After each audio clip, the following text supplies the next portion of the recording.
The case of Peng Shuai isn't just a reminder of the brutality of China's internal politics, but also its murkiness to the outside world.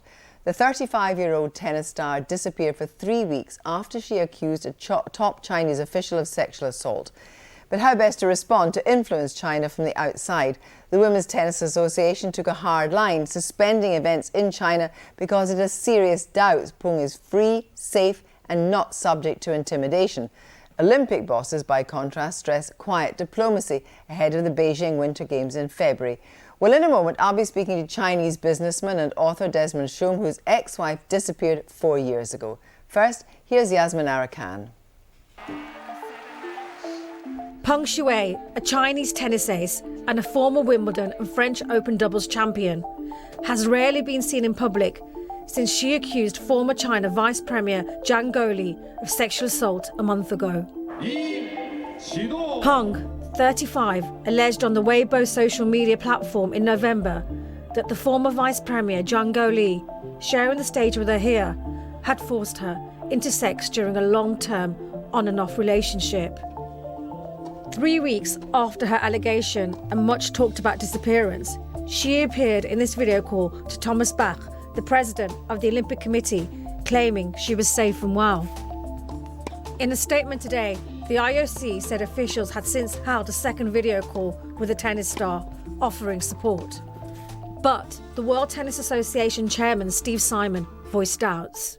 I have a hard time believing that Peng Shuai actually wrote the email we received or believes what is being attributed to her. Peng Shuai displayed incredible courage in describing an allegation of sexual assault against a former top official in the Chinese government. The WTA and the rest of the world need independent and verifiable proof that she is safe. Tennis stars went public in shock. This is horrifying. We would like actually to hear like a video from her or something, like a real proof that yes, that she's all right. On Naomi Osaka's Twitter page, she writes, "Censorship is never okay at any cost. I hope Peng Shuai and her family are safe and okay." Tennis stars of today and the past are showing solidarity with Peng. But would they be prepared to go further and call for competition boycotts? With the world's eyes on the fate of Peng Shuai and the World Tennis Association women's tournaments now suspended in China, the question is whether this could be a moment for change. Yasmin Arakan. I'm joined now by the Chinese businessman Desmond Shum. Thank you very much for joining us tonight. We'll come on to Peng Shuai in a moment or two, but first your own story. You've written this book, Red Roulette, which is about wealth, power and vengeance in China, following the disappearance of your ex-wife. It was published on the 4th anniversary of her disappearance. What actually do you think happened to her? I think what happened is similar to Peng Shuai. It's I think in her case, it's association. In our case, it's associated with high politicians. So, as a detail in the book, we used to have business partnership with the wife of then Premier Wen Jiabao.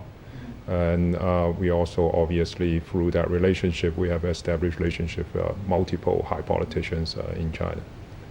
But you, therefore, were part of the rich elite, and by your own admission, you're part of that whole kind of corporate and also corrupt elite system.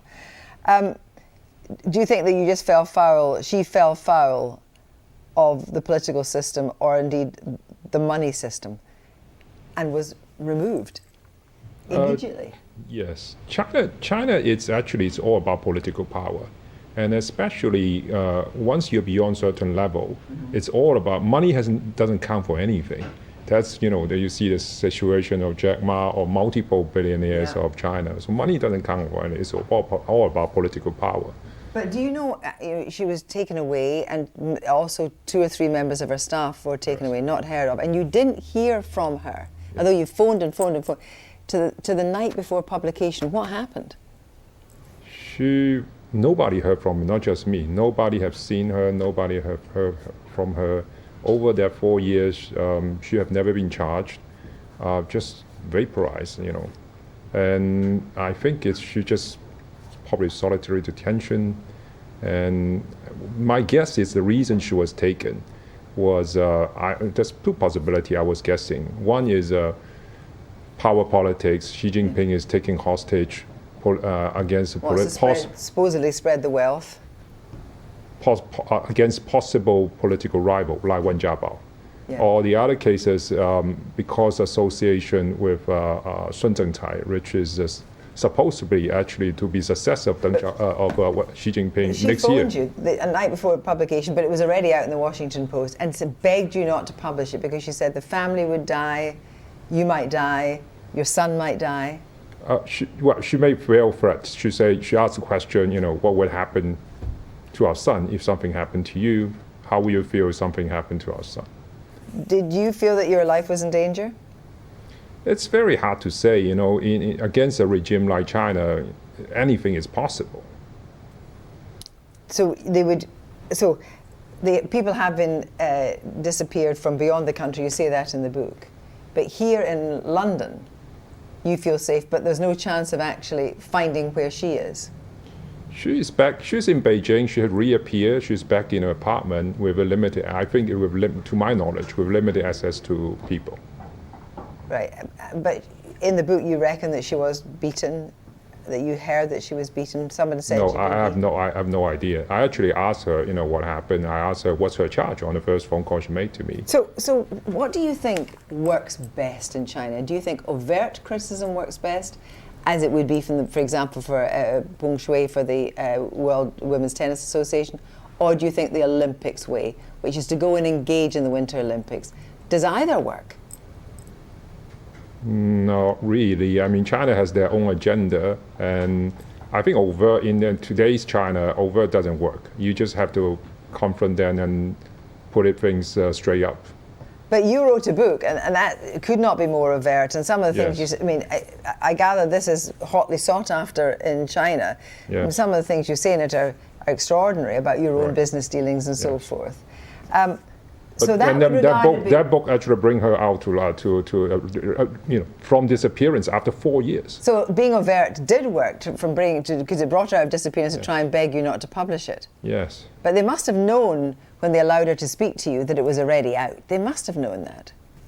I think not necessarily. Otherwise, why would you ask her to make the call? I mean, it is they're forcing her to make the call because bureaucrats in Beijing, they may believe that the way it works is like the rest of China. I don't like a book, all books will disappear off the shelves of bookstores in China overnight. Now you went from being very critical of what was happening in Hong Kong to being part of it eventually. What do you think is the future for China? Do you think that we are going to have any form of democratization anytime soon? I think that was never on Communist Party's agenda. Mm-hmm. Do you think that we're moving towards a dictatorship with Xi Jinping's adoption of more powers for a longer period of time? I think they're not moving toward, they're already on it. Mm-hmm. And can you ever see yourself ever going back to China? Not going to happen. It's not just China, I can't even touch ground in Hong Kong, I think, these days. You can't go anywhere? Well, I can go many places, the Western democracy countries. Thank you very much for coming in. Quick look at the front pages now, and we go to the Times.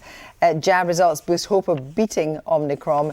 The dreadful story of the death of Arthur Labinjo Hughes. And there in the bottom, Duchess wins privacy legal battle. In the Telegraph, a bruise for every day of lockdown. Boy 6 died after being tortured by father and stepmother, despite the alarm being raised. And the story there of the Duchess, fears raised over privacy laws after the Duchess's victory. And finally in the Daily Mail, again, why didn't they save Arthur? And the top strap there, if Meghan really wanted to fight for the truth, she would come to court.